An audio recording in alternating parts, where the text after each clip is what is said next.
Have you seen the line in Saudi Arabia? Do you know what that is? Ito ang The Line, ang pinakamalaking mega project na nakita ng mundo. Imagine ang isang futuristic na syudad pero nasa loob lang ito ng isang linya. Binubuo ito ng dalawang higanting skyscrapers na tig 500 meters ang taas, stretching 170 kilometers sa disyerto ng Saudi Arabia. Para ma-imagine mo, 8 times yan sa haba ng EDSA. Or para kang nagtayo ng 2001 World Trade Centers ng 2 beses. Ang dambuhalang proyektong ito ay naglalayong gumawa ng isang linear city na may mirrored exteriors. Ilang tao naman kaya magkakasya dyan? Mahigit na 9 million people. Kasama ang The Line sa plano ng Saudi Arabia na i-shift ang kanilang ekonomiya mula sa oil papunta sa tourism at technology. Pero may malaking tanong pa rin. Kaya ba talaga nilang matapos ang The Line? At posible ba talagang maitayo ang ganitong klaseng gusali? O baka puro chika lang? Sa kabila ng pagdududa ng buong mundo, drone footage shows na nagsimula na ang construction ng The Line. Libo-libong mga trucks na ang nasa construction site 24 hours. Makikita rin sa mga drone footage na nagsimula na sila sa excavation para sa pundasyon nito. Ibinunyag din ng Saudi Arabia kung paano planong itayo ng mga engineers ang The Line. Sisimulan nila ito sa pagtatayo ng 2 skyscraper walls. Salamin ang labas. Isipin mo parang 2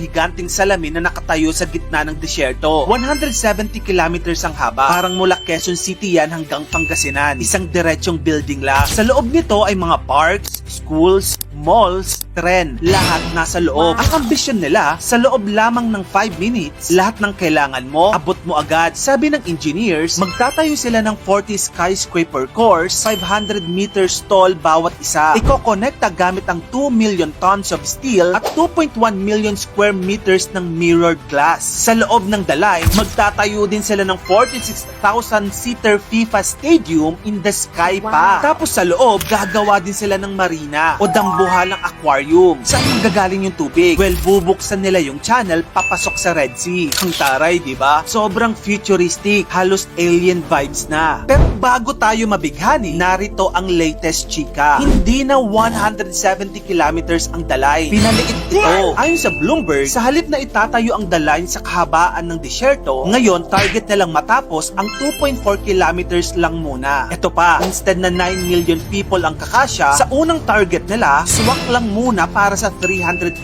na residente by 2030. Ang laki ng niliit ng project na ito. Parang yung gusto nilang gawin na 170 kilometer na futuristic corridor, biglang naging mini liner na lamang. 98.6% ang scale down na nangyari mula sa original ambition nila. Pero hold on, may good news pa rin. Ibinabalita naman ngayon na ito ay bahagi lang ng strategic review. Hindi naman tuluyang itinigil talaga ang original plan. Ayon sa PIF, focus nila ngayon ang efficiency at quality, hindi feasibility. Sinabi nilang strong pa rin ang commitment nila sa Vision 2030 kahit may nagaganap na adjustment. In short, itutuloy pa rin nila yung original plans pero hindi lang nila ito mamadaliin. Grabe no? Yung Saudi, umaabot na sa level ng sci-fi turned life yung mga ambisyon nila. Kung matutuloy ito na ang magiging pinakamalaking achievement sa engineering ng sangkatauhan. Pero kung hindi, baka maging pinakamahal din ito na unfinished project sa kasaysayan. Kayo ba mga kamagkano? Tingin ninyo, gusto nyo bang manirahan sa ganitong klaseng lungsod na parang nakulong na kayo sa isang giant mirror box sa gitna ng disyerto? O baka mas okay pa rin ang simpleng buhay sa Pilipinas? Itong lolo na ito, kaya niyang bayaran ng utang ng Pilipinas. Pero yung cellphone niya,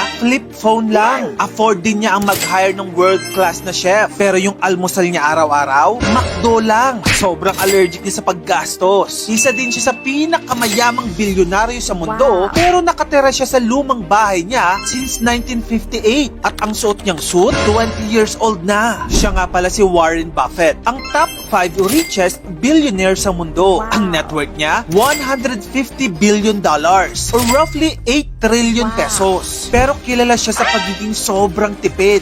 Napakakuripot. Sabi niya, don't buy things you don't need. Akala mo siguro kung bilyonaryo ka na, dapat naka-private jet, Rolex, at may golden toothbrush ka na, no? Pero no, marami sa mga pinakamayayamang tao sa buong mundo, kuripot. Maliban kay Warren Buffett, ang isa pa sa example ay si Ingvar Kamprad. Alam mo ba yung IKEA? Siya ang may-ari at founder nun. Ang net worth niya at death ay $50 $28.7 billion or 3.2 trillion pesos. Pero alam mo ba ang suot-suot niyang mga damit? Ukay-ukay. Tapos kilala din siya nagpapagupit sa mga developing countries. At kapag sumasakay siya ng mga eroplano, economy class lagi. Wala siyang sariling private jet. Ang aral na gusto niyang i-impart sa atin, keep expenses minimal and focus on value and growth. Maliban sa kanya, nandiyan din si Hetty Green, ang OG kuripot queen. Siya ang itinuturing na 19th century version ni Warren Buffett, pero mas intense. Alam mo ba kapag nagsishower daw siya, walang heater, kahit winter sa kanila. Tapos isang piraso lang ang damit niya na gamit-gamit niya for years. Pero kahit ganito siya katipid, naging pinakamayamang babae siya sa panahon niya. Andyan din si Mark Cuban. Bago naging owner ng NBA team, nagsimula muna siya sa sobrang tipid na mode. Kumakain siya ng mac and cheese daily at nagtitiis sa apartment with 5 roommates. Yung kotse niya, butas-butas na Fiat. Pero happy siya kasi lahat ng natitipid niya na ilalagay niya sa kanyang business. Ngayon, ang net worth niya ay $5.1